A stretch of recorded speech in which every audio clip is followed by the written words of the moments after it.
മുൻ ദേവസ്വം ബോർഡ് പ്രസിഡന്റും CPIM പത്തനംതിട്ട ജില്ലാ കമ്മിറ്റി അംഗവുമായ A. പത്മകുമാറിനെതിരെ ജില്ലാ കമ്മിറ്റിയിൽ ഉണ്ടായത് രൂക്ഷ വിമർശനം. പാർട്ടി നടപടി സസ്പെൻഷനിൽ ഒതുങ്ങിയെങ്കിലും കൂടുതൽ കടുത്ത നടപടി വേണമെന്ന അംഗങ്ങൾ വിമർശനം ഉന്നയിച്ചു. സസ്പെൻഷൻ നടപടിയാണെങ്കിൽ അത് നേരത്തെ ആകാമായിരുന്നുവെന്ന് പാർട്ടിയിൽ ഒരു വിഭാഗം അംഗങ്ങൾ നിലപാടെടുത്തു. സ്വർണ്ണക്കൊള്ളക്കേസിലെ പ്രതിയായ ജില്ലാ കമ്മിറ്റി അംഗത്തിനെതിരായ നടപടി സസ്പെൻഷനിൽ ഒതുക്കിയതിലാണ് വിമർശനമുയർന്നത്. ജില്ലയിലെ പാർട്ടിയുടെ അന്തകനായ പത്മകുമാർ നിരന്തരം പ്രതിസന്ധി സൃഷ്ടിച്ചെന്ന് അംഗങ്ങൾ വിമർശിച്ചു. രാഷ്ട്രീയ സ്വാധീനവും ഭക്തിയും പറഞ്ഞ് ശബരിമലയിൽ തട്ടിപ്പ് നടത്തി, ജില്ലയിലെ മന്ത്രിയെ ആക്ഷേപിച്ച് വാർത്താ സമ്മേളനം നടത്തിയെന്നും അംഗങ്ങളുടെ കുറ്റച്ചാർത്ത്. പാർട്ടിയുടെ മുഖം നഷ്ടപ്പെടുത്തിയ നേതാവിനെ സസ്പെൻഡ് ചെയ്യാനായിരുന്നുവെങ്കിൽ നേരത്തെ ആകാമായിരുന്നില്ലേ എന്ന് ചോദിച്ച അംഗങ്ങൾ നടപടി സസ്പെൻഷനിൽ ഒതുക്കരുത് എന്നാവശ്യപ്പെട്ടു. പ്രതിസന്ധിയിലായ നേതൃത്വം കുറ്റപത്രത്തിൽ ഗുരുതര കണ്ടെത്തൽ ഉണ്ടെങ്കിൽ പുറത്താക്കും എന്ന ഉറപ്പു നൽകി തീരുമാനത്തെ സമവായത്തിലെത്തിച്ചു. പത്മകുമാറിന്റെ സമ്മർദ്ദതന്ത്രത്തിന് CPIM വഴങ്ങിയെന്നും CPIMന് പേടിയാണെന്നും കോൺഗ്രസ് വിമർശിച്ചു.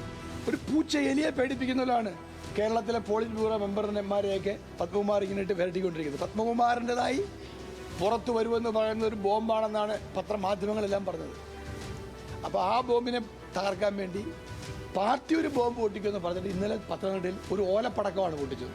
വെറും ഓലപ്പടക്കം. അത് പിന്നെ പൊട്ടിയിട്ട് പത്തനംതിട്ട CPM ഓഫീസിന്റെ മുമ്പിൽ ഇരുന്ന കിളി പോലും കാക്ക പോലും പറന്നുപോയില്ല.